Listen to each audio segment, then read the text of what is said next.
My name's Molle. Welcome to 5 Minute Friday. And I'm Jason, and today we're going to talk about how to overland with kids. No parents! Oh yeah, okay, how to overland with parents. Without further ado, 1, 2, 3, boom!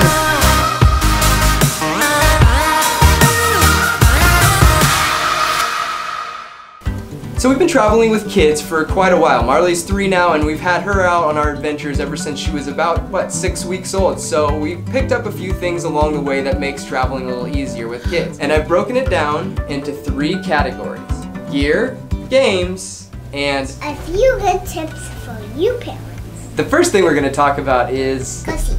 Yep. And typically you wouldn't think there's much difference in car seats, but when you're a traveling family, there's a few things to keep in mind. Number 1 is cup holders. The more the merrier. You can always use another cup holder, whether it's in your vehicle or in your car seat. It's all the same. It holds things, and it's nice to have more options. And if you have 2 cup holders instead of 1, you can keep water in one, snacks in the other, toys in one, water in the other, you know, whatever you kind of desire, I guess, but the more the merrier. The second thing to keep in mind is a car seat that reclines, and this is important because nobody likes a bobblehead baby, and it's more comfortable for them if they're reclined a little bit. Another reason for a reclining car seat is the obvious. They're going to be more comfortable and more apt to take a nap, and that makes the trip easier for you and them.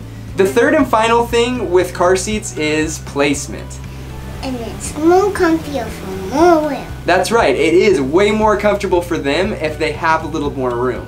So for us, we decided that we were going to take out the center row and leave the 3rd row in our GX and leave the center open. Now I realize not everybody has this option because you don't have a 3rd row, but what we found was they'll actually travel for a few hours longer just because of the open space. The only thing with traveling without a center seat is it limits you on storage, and there's ways to get around this. We're building a teardrop trailer right now that's gonna house most of our gear, and that is what allows us to travel without our center seat. There's storage bags that you can put on your roof. You'll have to get a little clever if you're going to travel this way because it does limit you quite a bit on space. And we can't talk about gear without talking about storage. We need a place to put our special stuff. That's right, you do need a place to put your special stuff.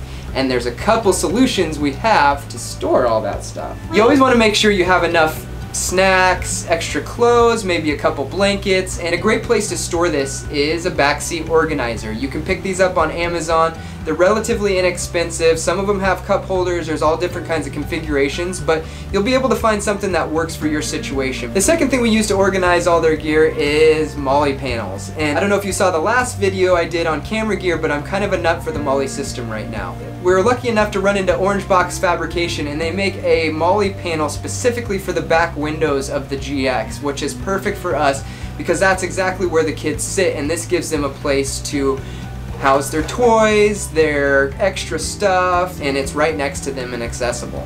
Good tip, get yourself an attic. That's right, get yourself an attic. These are storage nets that hook between your grab handles. And these are awesome because it makes a place to store coats and blankets and pillows and just a catch-all for everything. So get yourself one of those. Blue Ridge Overland Gear makes them specific for vehicles. There's other companies that are making them, but it's a great piece of gear to have for a traveling family. That brings us to our 3rd and final section of gear, and that's entertainment. We love movies. That's right, the kids love movies, and if you think about it, a 1 hour-and-a-half movie is going to last about 90 miles. And add that along with nap time, and you've got yourself a traveling family.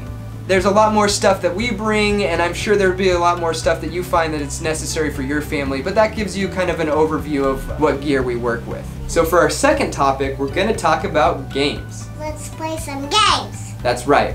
Let's play some games. So we're going to break it down to 2 categories. And the first is in the car, the second is on the go. In the car, it's going to be the same games that we've been playing for years. There's some variation on it, but you're talking about the alphabet game, the license plate game, I Spy, Slug Bug, those kind of things. You can change it for your family to make it a little bit more specific. You know, for Slug Bug, Slug Bug. We play Land Cruiser instead of Slug Bug. And the different series of Land Cruisers are worth different points. So, you know, just make variations on the old games that we used to play to revamp it and make it fun for your family.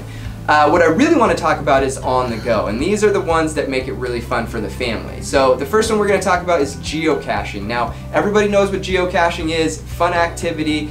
And there's geocaches everywhere. So what we do is we take a simple puzzle with a few pieces and a roll of Velcro, and with every geocache they find, we give them a puzzle piece with the Velcro on it. Now we put this on our headliner, and once the puzzle is complete, they get a special prize. So it's a great activity to do on the go, and it makes it a very interactive experience for both you and the kids.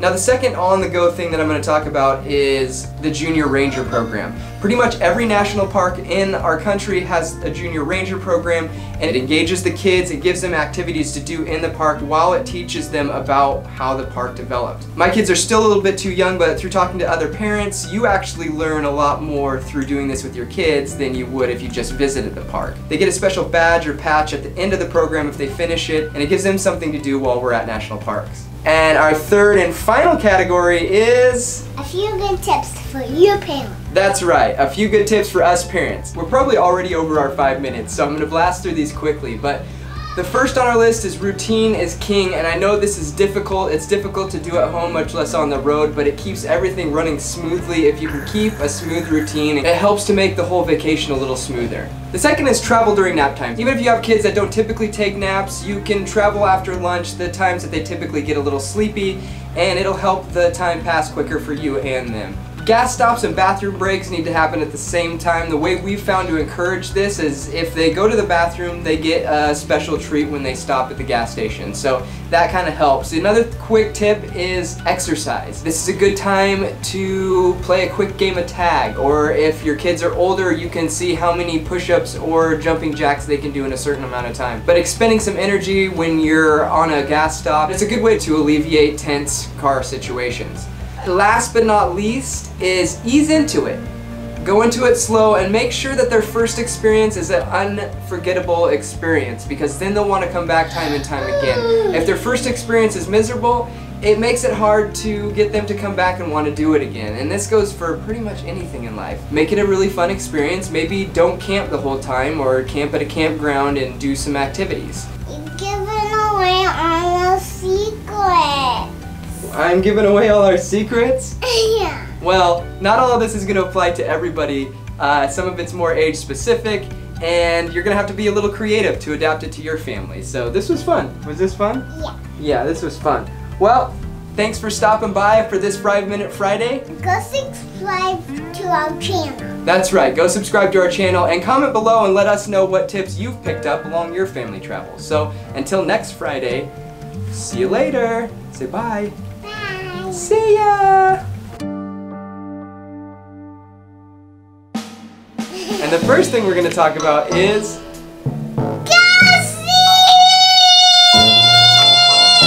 That's right, car seats. And car seats aren't something that you would typically think there's much difference in. Car seats! But there is. Car seats! And there's two things you want to Car seats! Okay, you deserve a yellow one.